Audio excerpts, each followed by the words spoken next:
Dalawang sangkot umano sa pagdukot sa isang Chinese national ang naaresto ng pulisya. Pinaghanap ang 5 pang suspect. Saksi si Marisol Abduraman, exclusive. Sa CCTV video, makikita ang isang lalaki at isang babae sa loob ng isang fast food sa Barangay Santa Ana, Taguig City. Ayon sa Taguig Police, ang lalaki raw ay 19 anyos sa Chinese national na nakidnap. Bumisita lang daw ito sa kanyang ama dito sa bansa.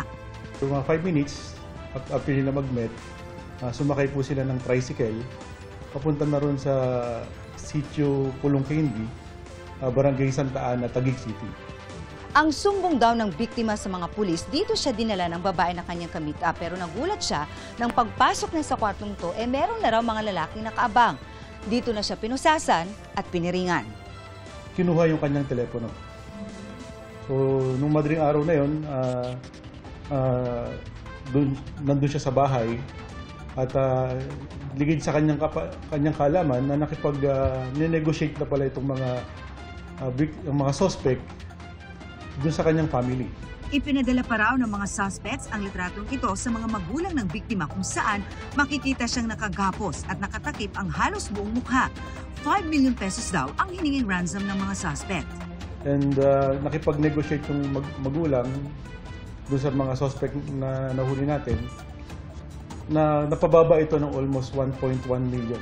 Nang maibigay ng kanyang mga magulang ang pera sa isang courier, ibininyahe ang biktima na nakagapos at may piring sa mata bago pinakawalan sa isang lugar sa Rizal. Pagka-report sa Taguig Police, agad ikinasa ang operasyon. Pinuntahan ang bahay na ito na itinuro ng biktima. Dito inabutan ang 2 sa mga suspect. Na-identify niya as kasama dun sa mga nag-kidnap sa kanya. Na-recover din ang 38 pistol na baril. Tinan sa loob. Siya umuupo sa Yes, ma'am. Siya umuupo sa court. Kapatid ko. No comment po, ma'am. Sa court na lang po kami magsasalita.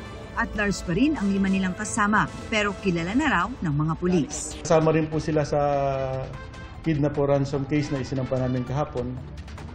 Para sa GMA Integrated News, Marisol Abduraman, ang inyong saksi. Mga kapuso, sama-sama tayong maging saksi.